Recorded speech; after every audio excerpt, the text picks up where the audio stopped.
नमस्ते भाइयों तथा बहनों, मैं आशीष पांडे आप सभी का स्वागत करता हूं श्री कृष्णा क्लासेस में।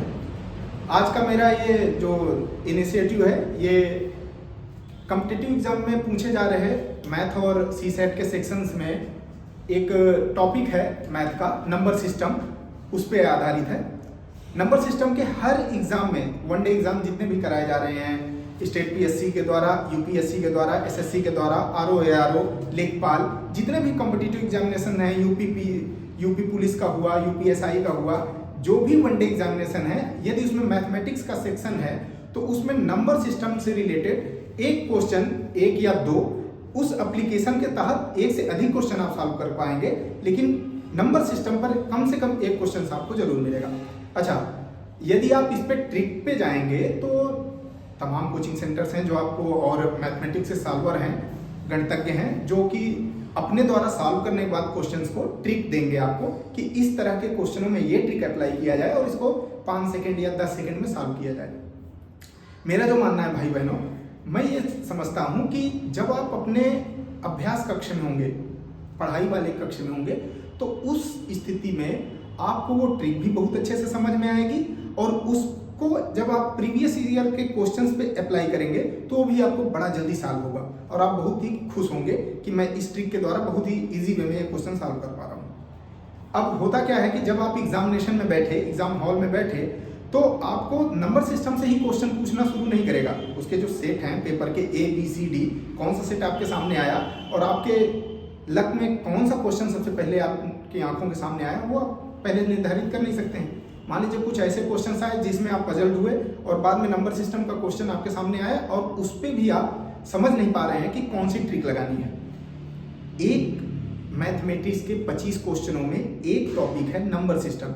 नंबर सिस्टम को सॉल्व करने के लिए 25 तरह से 30 तरह से क्वेश्चन फ्रेम किए जाते हैं। 25-30 यदि आप ट्रिक तैयार करेंगे तो 20 क्वेश्चन को सॉल्व करने के लिए नियर अबाउट 600 ट्रिक तैयार करनी पड़ेगी। और ट्रिक ही नहीं तैयार करनी पड़ेंगी, उस प्रेशर के साथ जब आप एग्जाम कक्ष में होंगे, परीक्षा कक्ष में, आपने आपको इतना संतुलित भी करना है कि आप जो जहां चाहिए उसी जगह पे अप्लाई कर पाए ट्रिक को। ये इनह्यूमन टाइप की बातें हैं, ठीक है। आप रोबोट नहीं है ना, मैं रोबोट हूँ, ह्यूमन है, ह्यूमन एरर हो सकती है।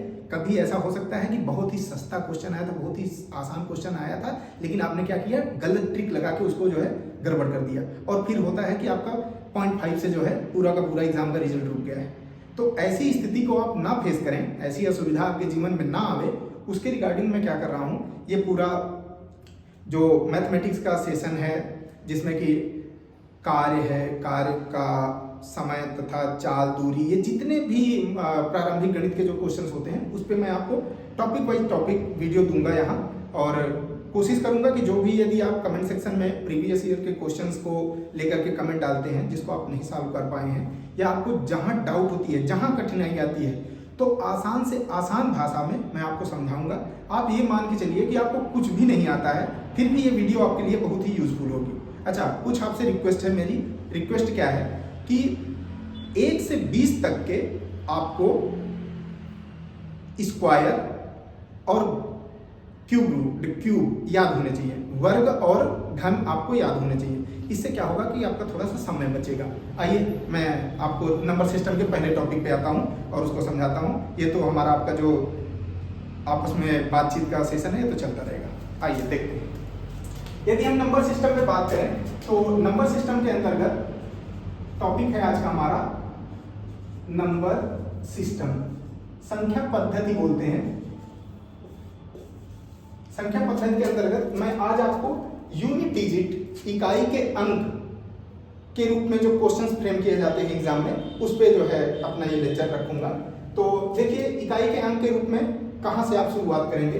किसी भी संख्या का इकाई का अंक क्या हो सकता है, तो आप शुरू करें 0, 1, 2, 3, 4, 5, 6, 7, 8 और 9।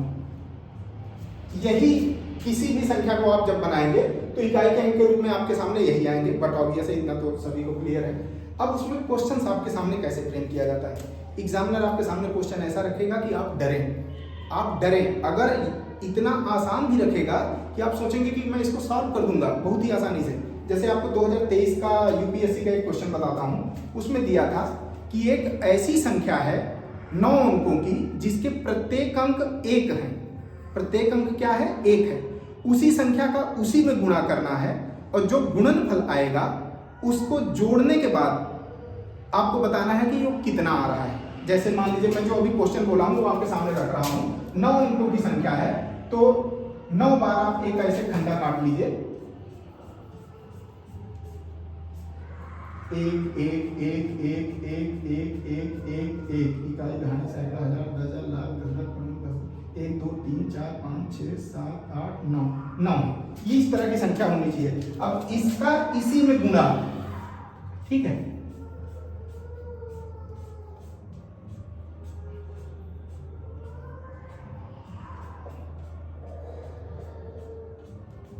इसका इसी में गुणा, जो गुणनफल आए उसके अंकों को जोड़कर आपको बताना था कि उसका योगफल कितना आता है। मतलब इन संख्याओं का गुणनफल, जो गुणनफल है उसको जोड़िए, आप उनके अंकों को जोड़िए और वही रिजल्ट के रूप में बताइए। अब अगर कोई भी 5th क्लास का भी लड़का होगा तो इसको सॉल्व कर पाएगा कि हाँ गुणा करना है, अंकों को जोड़ देना है। लेकिन यूपीएससी आपको इसलिए ये क्वेश्चन नहीं पूछिए कि आप उस एग्जाम में सॉल्व करें, नहीं, ये क्वेश्चन इसलिए फ्रेम किया गया है कि यदि आप बेसिक से लगावेंगे तो कम से कम 4 क्वेश्चनों का समय आप खा जाएंगे, 4 क्वेश्चनों का समय आप नष्ट कर देंगे। और जहां एक एक क्वेश्चन की लड़ाई है वहां 4 क्वेश्चन आप पे बहुत भारी पड़ेंगे। तो बहुत बेसिक पे मत जाइए, मैं आपको जो समझा रहा हूं उस पे आते हैं। तो अभी जो बात हमारी चल रही है नंबर सिस्टम की, तो इसमें आप कैसे सॉल्व करेंगे कि छोटा छोटा दिमाग में तथ्य है जिसको आपको रखना है। आप ऐसे समझिए कि अगर पहला जो केस है, केस 1 आप समझिए कि यदि किसी संख्या का इकाई का अंक आपका क्या है, 0 है या 1 है या 5 है या 6 है, इन 4 अंकों के लिए यदि कोई भी संख्या इस तरह से बनी है कि 100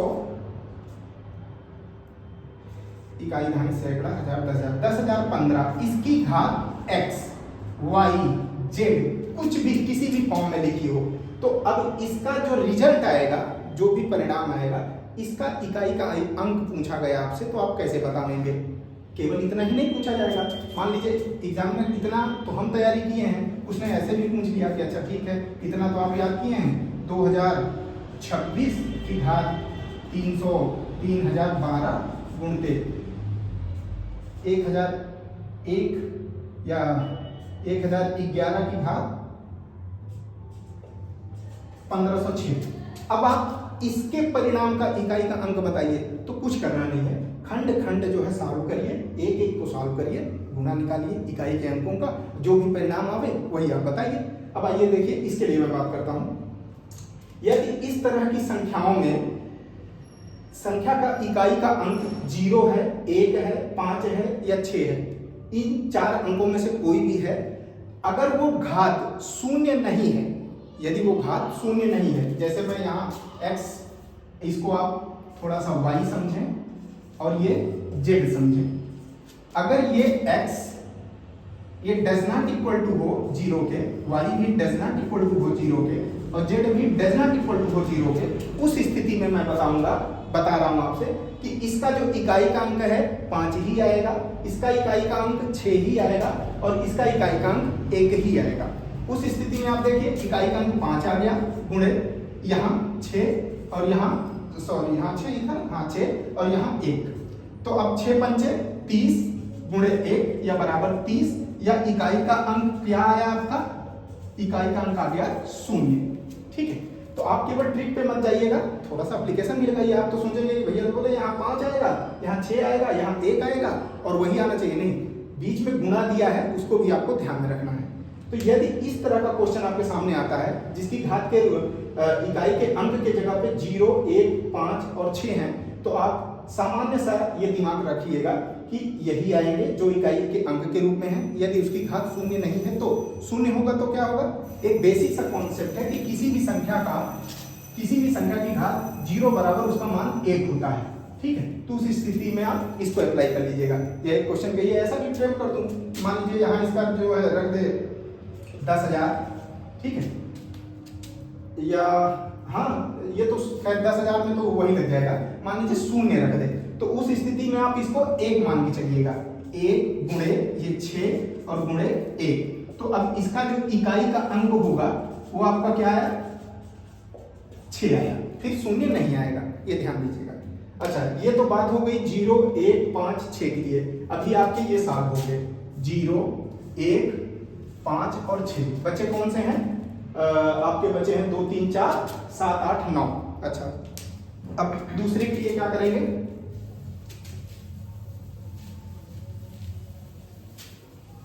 केस 2 है। केस 2 में आपको मैं बता रहा हूं, केस 2 है, ये कोई शॉर्ट ट्रिक नहीं है, इसको मैंने सॉल्व किया, कहीं से मैंने भी पढ़ा, वही आपको बता रहा हूं कि मेरे देखने का नजरिया क्या था। तमाम कोचिंग सेंटर्स वाले इसको एज ए ट्रिक भी आपको समझाएंगे, लेकिन मैं आपके सामने सॉल्व करके दिखा रहा हूं, आप इसको एक बार प्रयास करिएगा कि समझ में आए। केस 2 की स्थिति में आप समझिए कि यदि किसी संख्या के इकाई के अंक के स्थान पे, ठीक है, इकाई के अंक के स्थान पर यदि कौन हो, 4 हो या 9 हो, 4 हो या 9 हो, उस स्थिति में क्या होगा कि उसकी घात कितनी भी क्यों ना रखी जाए। मान लीजिए जैसे मैं दोनों कंडीशन लेता हूं, एक लेता हूं 1014 की घात 512 और एक 1029 की घात 7, ऐसे छोटा छोटा क्वेश्चन देखिए।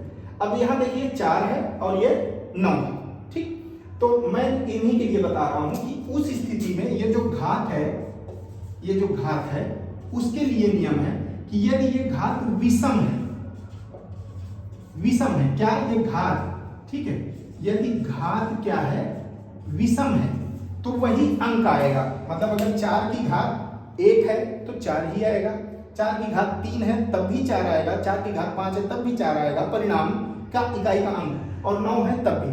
तो यदि 4 और 9 है इकाई के अंक पे और उसकी घात के रूप में पूछा है, घात यदि विषम है, घात क्या है, विषम है, तो क्या आएगा, 4 या 9 ही आएगा, 4 के लिए 4 आएगा और 9 के लिए 9। और यदि सम है, क्या है, सम, सम की स्थिति में 4 वाली कंडीशन में आप 4 वाली कंडीशन में 6 आएगा और 9 वाली कंडीशन में 1 आएगा, ठीक है। तो आप ये याद रखेंगे कि यदि इकाई का अंक 4 या 9 है तो उस स्थिति में यदि घात विषम है तो 4 है यदि इकाई का अंक, उस संख्या का इकाई का अंक 4 है, घात कितनी भी हो तो जो परिणाम है उसका इकाई का अंक 4 ही आएगा, 9 है तो 9 आएगा। और यदि घात विषम है तो, और यदि घात सम है, 4 है इकाई का अंक तो 6 आएगा रिजल्ट में, और 9 है तो 1 आएगा रिजल्ट में, ये आप ध्यान रखिएगा। अब आपके ये भी हो गए, कौन से, 4 और 9 भी कंप्लीट हो गया। अब कौन से डिजिट बचे हैं, 2, 3, 7 और 8। आने वाली वीडियो में इसको भी आपके सामने रखूंगा, इस पे जो इतने भी क्वेश्चन आपके फ्रेम होते हैं आप उसको सॉल्व करिए, लगाइए।